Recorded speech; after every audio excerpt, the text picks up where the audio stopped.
Dinukil dari kitab Qishasul Anbiya mulai dari halaman 566 meriwayatkan sebagai berikut. Di masa Sayyidina Umar ibnu Khattab radhiyallahu anhu memangku jabatan sebagai Amirul Mukminin, pernah datang kepadanya beberapa orang pendeta Yahudi. Mereka berkata kepada Khalifah, "Hai Khalifah Umar, Anda adalah pemegang kekuasaan sesudah Muhammad dan sahabatnya, Abu Bakar. Kami hendak menanyakan beberapa masalah penting kepada Anda. Jika Anda dapat memberi jawaban kepada kami, barulah kami mau mengerti bahwa Islam merupakan agama yang benar dan Muhammad benar-benar seorang nabi. Sebaliknya, jika Anda tidak dapat memberi jawaban, berarti agama Islam itu batil dan Muhammad bukan seorang nabi. Silakan bertanya tentang apa saja yang kalian inginkan," sahut Khalifah Umar. "Jelaskan kepada kami tentang induk kunci yang mengancing langit. Apakah itu?" tanya pendeta-pendeta itu. Memulai pertanyaan-pertanyaannya, "Terangkan kepada kami tentang adanya sebuah kuburan yang berjalan bersama penghuninya. Apakah itu?"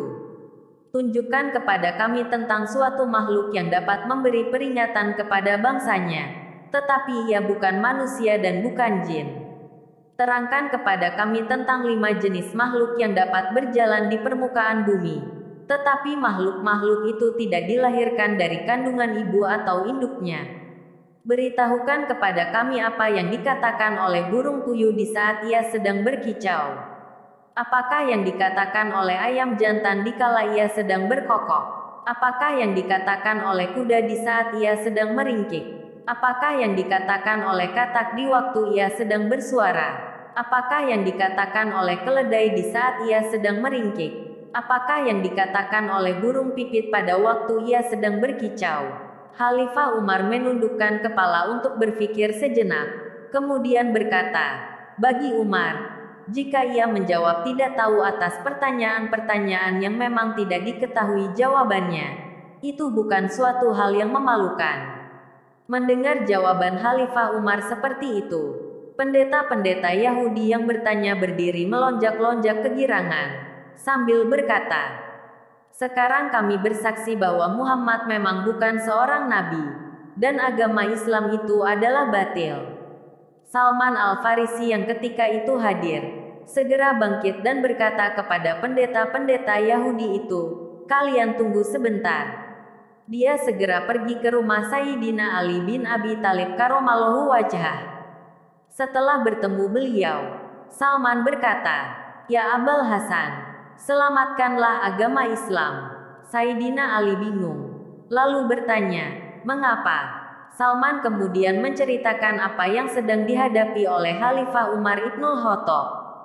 Sayyidina Ali pun segera berangkat menuju ke rumah Khalifah Umar, berjalan dengan memakai burdah, yaitu selembar kain penutup punggung atau leher, peninggalan Rasulullah Shallallahu Alaihi Wasallam.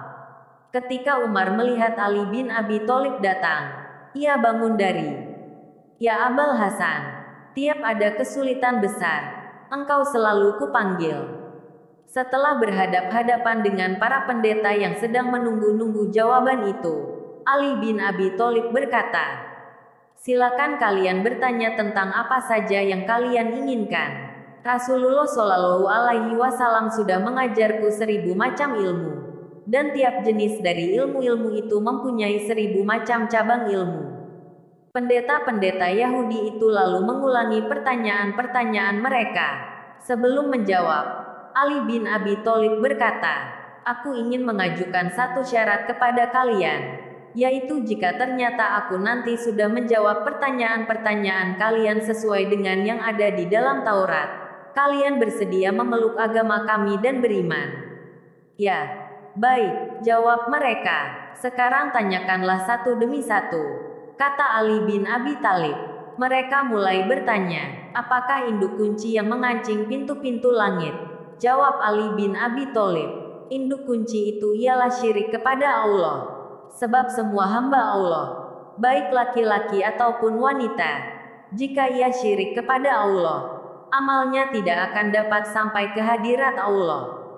Para pendeta Yahudi bertanya lagi, "Anak kunci apakah yang dapat membuka pintu-pintu langit?" Ali bin Abi Thalib menjawab, anak kunci itu ialah kesaksian bahwa tiada Tuhan selain Allah dan Muhammad adalah Rasul Allah. Para pendeta Yahudi itu saling pandang di antara mereka, sambil berkata, orang itu benar juga.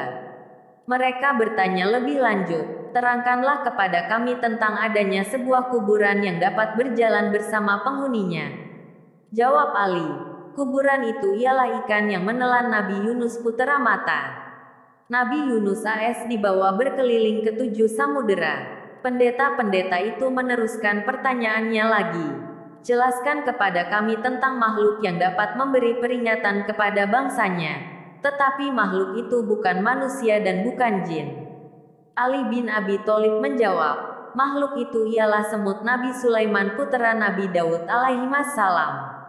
Semut itu berkata kepada kaumnya, hai para semut, masuklah ke dalam tempat kediaman kalian, agar tidak diinjak-injak oleh Sulaiman dan pasukannya dalam keadaan mereka tidak mengetahui. Para pendeta Yahudi itu meneruskan pertanyaannya, beritahukan kepada kami tentang 5 jenis makhluk yang berjalan di atas permukaan bumi, tetapi tidak satu pun di antara makhluk-makhluk itu yang dilahirkan dari kandungan ibunya atau induknya. Ali bin Abi Thalib menjawab, 5 makhluk itu ialah, pertama, Adam, kedua, Hawa, ketiga, unta Nabi Saleh, keempat, domba Nabi Ibrahim, kelima, tongkat Nabi Musa yang menjelma menjadi seekor ular. 2 di antara 3 orang pendeta Yahudi itu setelah mendengar jawaban-jawaban serta penjelasan yang diberikan oleh Imam Ali radhiyallahu anhu lalu mengatakan, kami bersaksi bahwa tiada Tuhan selain Allah dan Muhammad adalah Rasul Allah. Tetapi seorang pendeta lainnya bangun berdiri sambil berkata kepada Ali bin Abi Thalib, hai Ali, hati teman-temanku sudah dihinggapi oleh sesuatu yang sama seperti iman dan keyakinan mengenai benarnya agama Islam. Tetapi masih ada lagi yang ingin kutanyakan kepadamu. Tanyakanlah apa saja yang kau inginkan, sahut Sayyidina Ali. Coba terangkan kepadaku tentang sejumlah orang yang pada zaman dahulu sudah mati selama 309 tahun, kemudian dihidupkan kembali oleh Allah. Bagaimanakah kisah tentang mereka? Tanya pendeta tadi. Ali bin Abi Thalib menjawab, hai pendeta Yahudi, mereka itu ialah para penghuni gua. Kisah tentang mereka itu sudah dikisahkan oleh Allah Subhanahu wa Ta'ala kepada Rasul-Nya. Jika engkau mau, akan kubacakan kisah mereka itu. Pendeta Yahudi itu menyahut, aku sudah banyak mendengar tentang Quran kalian itu. Jika engkau memang benar-benar tahu, coba sebutkan nama-nama mereka, nama ayah-ayah mereka, nama kota mereka, nama raja mereka, nama anjing mereka, nama gunung serta gua mereka, dan semua kisah mereka dari awal sampai akhir. Ali bin Abi Thalib pun kemudian membetulkan duduknya, menekuk lutut ke depan perut, lalu ditopangnya dengan burdah yang diikatkan ke pinggang. Lalu Sayyidina Ali berkata, hai saudara Yahudi, Muhammad Rasul Allah Shallallahu Alaihi Wasallam kekasihku telah menceritakan kepadaku bahwa kisah itu terjadi di negeri Romawi, di sebuah kota bernama Apesus, atau disebut juga dengan nama Tarsus. Tetapi nama kota itu pada zaman dahulu ialah Apesus. Baru setelah Islam datang, kota itu berubah nama menjadi Tarsus. Penduduk negeri itu dahulunya mempunyai seorang raja yang baik. Setelah raja wafat, berita kematiannya didengar oleh seorang raja Persia bernama Dikianius. Dia seorang raja kafir yang amat zalim. Dia datang menyerbu negeri itu dengan kekuatan pasukannya, dan akhirnya berhasil menguasai kota Apesus. Olehnya kota itu dijadikan ibu kota kerajaan. Lalu dibangunlah sebuah istana. Baru sampai di situ, pendeta Yahudi yang bertanya itu berdiri, terus bertanya, jika engkau benar-benar tahu, coba terangkan kepadaku bentuk istana itu, bagaimana serambi dan ruangan-ruangannya. Sayyidina Ali bin Abi Thalib menerangkan, hai saudara Yahudi, raja itu membangun istana yang sangat megah, terbuat dari batu marmer. Panjangnya 1 farsak atau kurang lebih 8 kilometer dan lebarnya pun 1 farsak. Tiang-tiangnya berjumlah 1000 buah. Semuanya terbuat dari emas. Dan lampu-lampu yang berjumlah 1000 buah. Juga semuanya terbuat dari emas. Lampu-lampu itu bergelantungan pada rantai-rantai yang terbuat dari perak. Tiap malam apinya dinyalakan dengan sejenis minyak yang harum baunya. Di sebelah timur serambi dibuat lubang-lubang cahaya sebanyak 100 buah. Demikian pula di sebelah baratnya. Sehingga matahari sejak mulai terbit sampai terbenam selalu dapat menerangi serambi. Selain itu, raja juga membuat sebuah singgasana yang terbuat dari emas. Panjangnya 80 hasta dan lebarnya 40 hasta. Di sebelah kanannya tersedia 80 buah kursi. Semuanya terbuat dari emas. Disitulah para hulu balang kerajaan duduk. Di sebelah kirinya juga disediakan 80 buah kursi terbuat dari emas. Untuk duduk para pepatih dan penguasa-penguasa tinggi lainnya. Raja duduk di atas singgasana dengan mengenakan mahkota di atas kepala. Sampai di situ pendeta yang bersangkutan berdiri lagi sambil berkata, "Jika engkau benar-benar tahu, coba terangkan kepadaku dari apakah mahkota itu dibuat." "Hai saudara Yahudi," kata Imam Ali menerangkan, "mahkota raja itu terbuat dari kepingan-kepingan emas, berkaki 9 buah, dan tiap kakinya bertaburkan mutiara yang memantulkan cahaya laksana bintang-bintang menerangi kegelapan malam. Raja itu juga mempunyai 50 orang pelayan, terdiri dari anak-anak para hulu balang. Semuanya memakai selempang dan baju sutera berwarna merah. Seluar mereka juga terbuat dari sutera berwarna hijau. Semuanya dihias dengan gelang-gelang kaki yang sangat indah. Masing-masing diberi tongkat terbuat dari emas. Mereka harus berdiri di belakang raja. Selain mereka, raja juga mengangkat 6 orang, terdiri dari anak-anak para cendekiawan, untuk dijadikan menteri-menteri atau pembantu-pembantunya. Raja tidak mengambil suatu keputusan apapun tanpa berunding lebih dulu dengan mereka. 6 orang pembantu itu selalu berada di kanan kiri raja. 3 orang berdiri di sebelah kanan dan yang 3 orang lainnya berdiri di sebelah kiri. Pendeta yang bertanya itu berdiri lagi, lalu berkata, "Hai Ali, jika yang kau katakan itu benar, coba sebutkan nama 6 orang yang menjadi pembantu-pembantu raja itu." Sayyidina Ali menjawab, "Kekasihku Muhammad Rasul Allah Shallallahu Alaihi Wasallam menceritakan kepadaku bahwa 3 orang yang berdiri di sebelah kanan raja, masing-masing bernama Tamliha, Miksalmina, dan Mihaslimina. Adapun 3 orang pembantu yang berdiri di sebelah kiri, masing-masing bernama Martelius, Cassitius, dan Sidemius. Raja selalu berunding dengan mereka mengenai segala urusan. Setiap hari, setelah raja duduk di serambi istana, maka segera dikerumuni oleh semua hulu balang dan para penggawa. Lalu masuklah 3 orang pelayan menghadap raja. Seorang diantaranya membawa piala emas penuh berisi wewangian murni. Seorang lagi membawa piala perak penuh berisi air sari bunga. Sedang yang seorang lagi membawa seekor burung. Orang yang membawa burung ini kemudian mengeluarkan suara isyarat. Lalu burung itu terbang di atas piala yang berisi air sari bunga. Burung itu berkecimpung di dalamnya dan setelah itu ia mengibas-ngibaskan sayap serta bulunya, sampai sari bunga itu habis dipercikkan ke semua tempat sekitarnya. Kemudian si pembawa burung tadi mengeluarkan suara isyarat lagi. Burung itu terbang pula, lalu hinggap di atas piala yang berisi wewangian murni, sambil berkecimpung di dalamnya. Burung itu mengibas-ngibaskan sayap dan bulunya, sampai wewangian murni yang ada dalam piala itu habis dipercikkan ke sekitarnya. Pembawa burung itu memberi isyarat suara lagi. Burung itu lalu terbang dan hinggap di atas mahkota raja, sambil membentangkan kedua sayap yang harum semerbak di atas kepala raja. Demikianlah raja itu berada di atas singgasana kekuasaan selama 30 tahun. Selama itu ia tidak pernah menderita sakit apapun.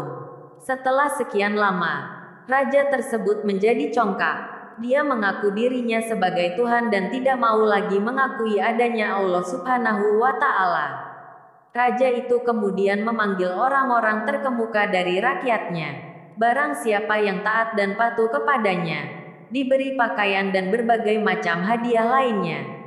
Tetapi barang siapa yang tidak mau taat atau tidak bersedia mengikuti kemauannya, ia akan segera dibunuh. Oleh sebab itu semua orang terpaksa menaatinya. Sekian lama, semua orang patuh kepada raja itu, sampai ia disembah dan dipuja. Mereka tidak lagi menyembah Allah Subhanahu wa Ta'ala. Pada suatu ketika, tiba-tiba masuklah seorang hulu balang memberitahu bahwa ada pasukan dari kerajaan asing masuk menyerbu ke dalam wilayah kerajaannya, dengan maksud hendak menguasai kerajaan tersebut. Betapa bingungnya raja itu, sampai tanpa disadari mahkota yang sedang dipakainya jatuh dari kepala. Kemudian raja itu jatuh terpelanting dari atas singgasananya. Salah seorang pembantu yang berdiri di sebelah kanan, seorang cerdas yang bernama Tamliha, memperhatikan keadaan sang raja. Dia berpikir, lalu berkata di dalam hati, kalau Dicanius itu benar-benar Tuhan seperti pengakuannya, tentu ia tidak akan sedih, tidak tidur, tidak buang air kecil ataupun air besar. Itu semua bukanlah sifat-sifat Tuhan. 6 orang pembantu raja itu tiap hari selalu mengadakan pertemuan di tempat salah seorang dari mereka secara bergiliran. Pada satu hari tibalah giliran Tamliha menerima kunjungan 5 orang temannya. Mereka berkumpul di rumah Tamliha untuk makan dan minum. Tetapi Tamliha sendiri tidak ikut makan dan minum.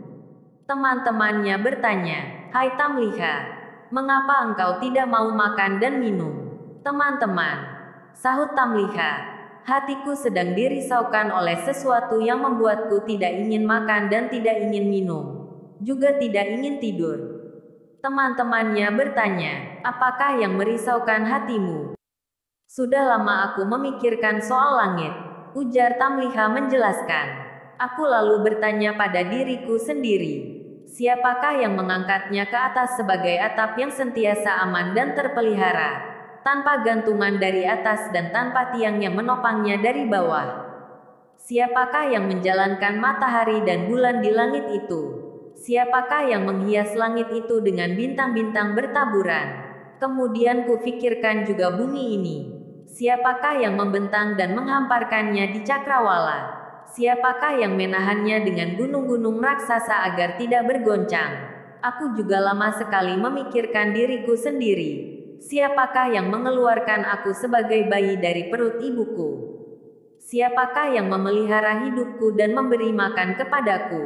Semuanya itu pasti ada yang membuat, dan sudah tentu bukan Dicanius." Petik 2. Teman-teman Tamliha lalu bertekuk lutut di hadapannya.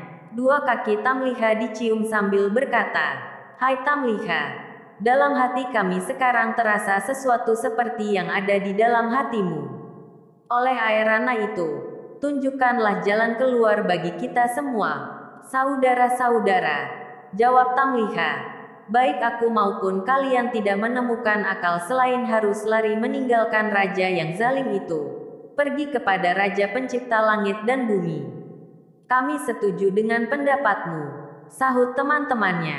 Sesudah itu, Tamliha lalu berdiri, terus beranjak pergi untuk menjual buah kurma, dan akhirnya berhasil mendapat uang sebanyak 3 dirham. Uang itu kemudian diselipkan dalam baju. Lalu, dia pun mengajak kawan-kawannya untuk bergegas. Dengan menunggang kuda mereka pun berangkat meninggalkan kota itu. Setelah berjalan 3 lemparan batu jauhnya dari kota, Tamliha berkata kepada teman-temannya, "Saudara-saudara, kita sekarang sudah terlepas dari Raja Dunia dan dari kekuasaannya. Sekarang turunlah kalian dari kuda dan mari kita berjalan kaki. Mudah-mudahan Allah akan memudahkan urusan kita serta memberikan jalan keluar." Mereka turun dari kudanya masing-masing, lalu berjalan kaki sejauh 7 farsak, sampai kaki mereka bengkak berdarah karena tidak biasa berjalan kaki sejauh itu. Tiba-tiba datanglah seorang penggembala menyambut mereka. Kepada penggembala itu mereka bertanya, "Hai penggembala, apakah engkau mempunyai air minum atau susu?" "Aku mempunyai semua yang kalian inginkan," sahut penggembala itu. "Tetapi kulihat wajah kalian semuanya seperti kaum bangsawan. Aku menduga kalian itu pasti melarikan diri. Coba beritahukan kepadaku bagaimana cerita perjalanan kalian itu." "Ah, susahnya orang ini," jawab mereka. "Kami sudah memeluk suatu agama. Kami tidak boleh berdusta. Apakah kami akan selamat jika kami mengatakan yang sebenarnya?" "Ya," jawab penggembala itu. Tamliha dan teman-temannya lalu menceritakan semua yang terjadi pada diri mereka. Mendengar cerita mereka, penggembala itu segera bertekuk lutut di depan mereka. Dan sambil mencium kaki mereka, ia berkata, "Dalam hatiku sekarang terasa sesuatu seperti yang ada dalam hati kalian. Kalian berhenti sajalah dahulu di sini. Aku hendak mengembalikan kambing-kambing itu kepada pemiliknya.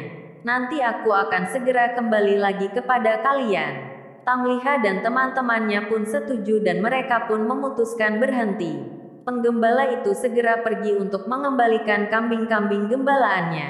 Tak lama kemudian ia datang lagi berjalan kaki, diikuti oleh seekor anjing miliknya.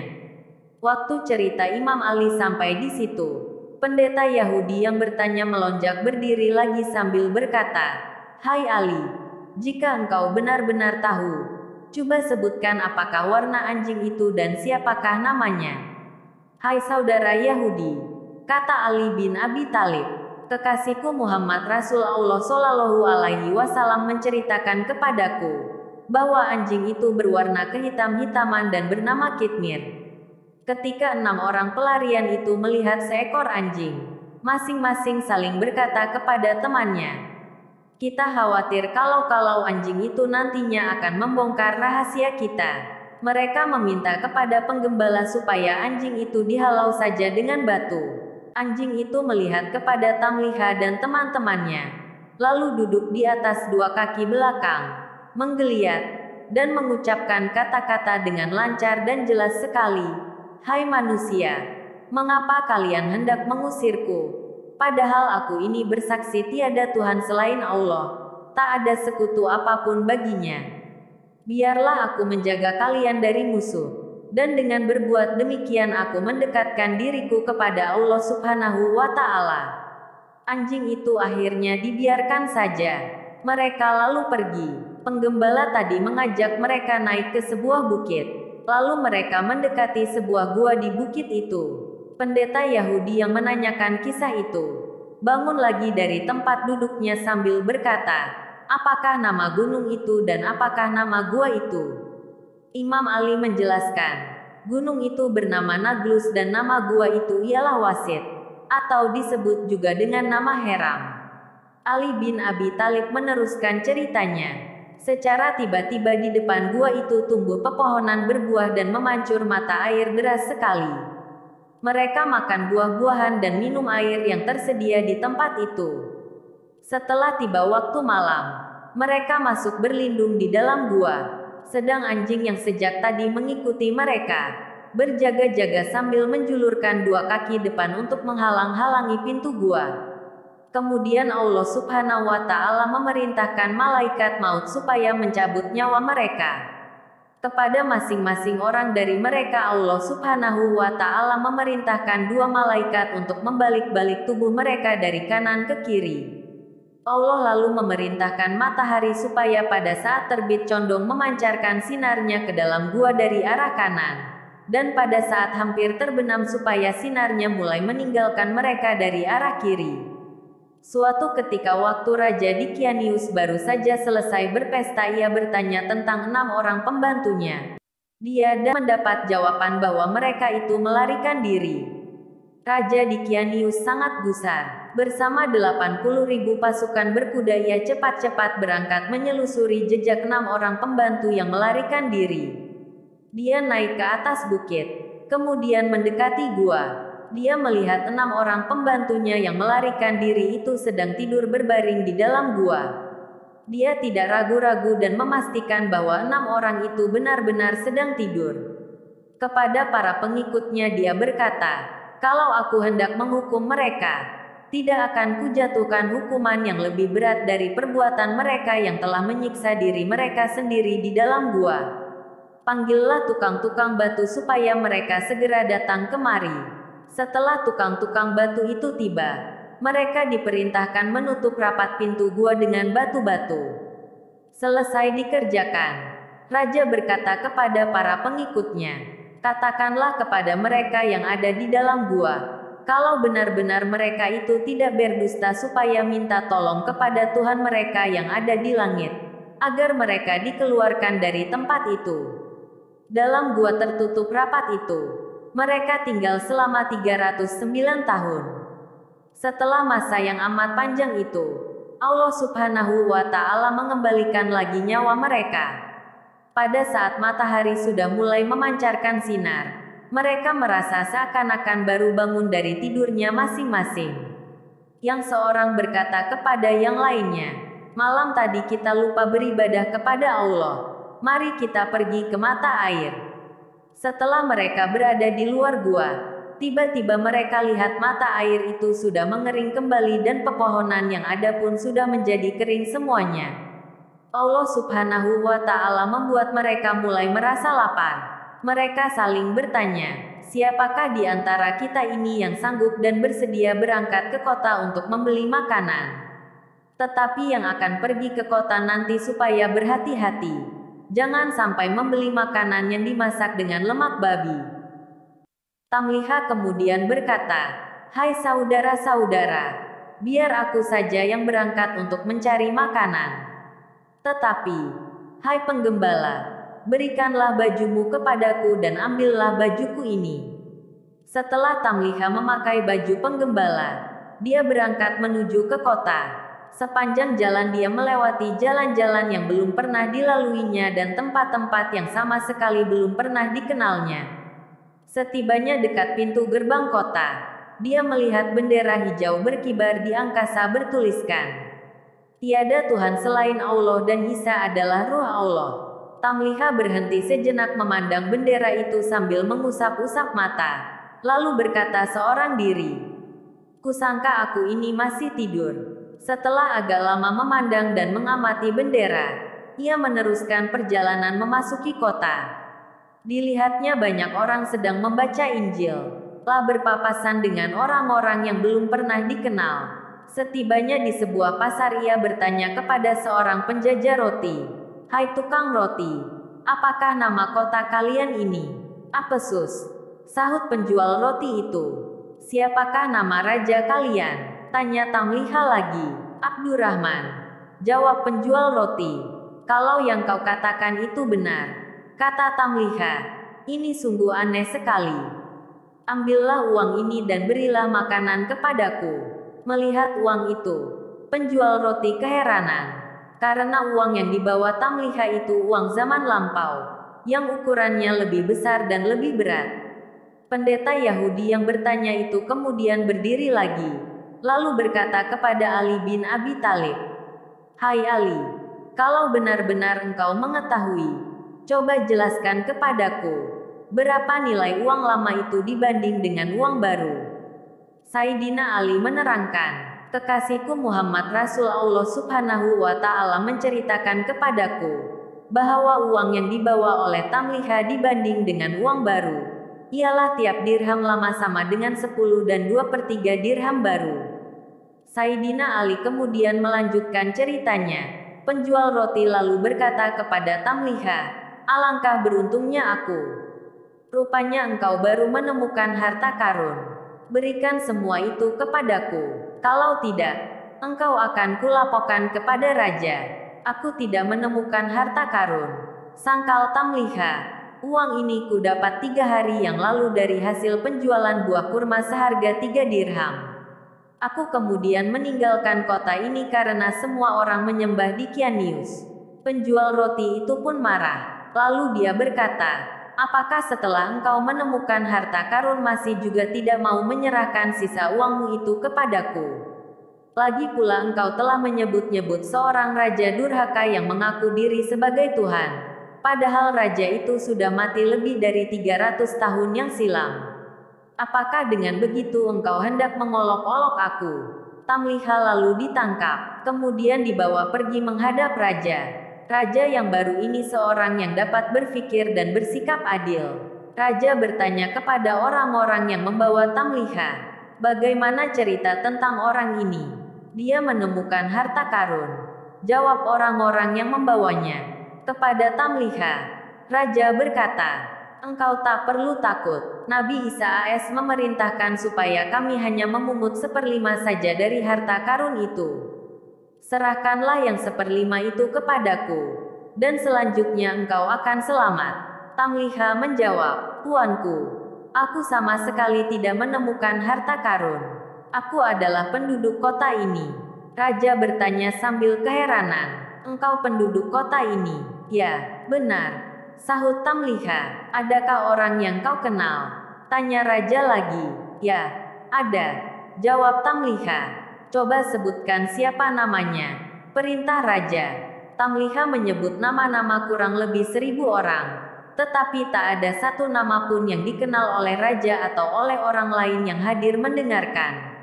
Mereka berkata, semua itu bukan nama orang-orang yang hidup di zaman kita sekarang. Tetapi, apakah engkau mempunyai rumah di kota ini?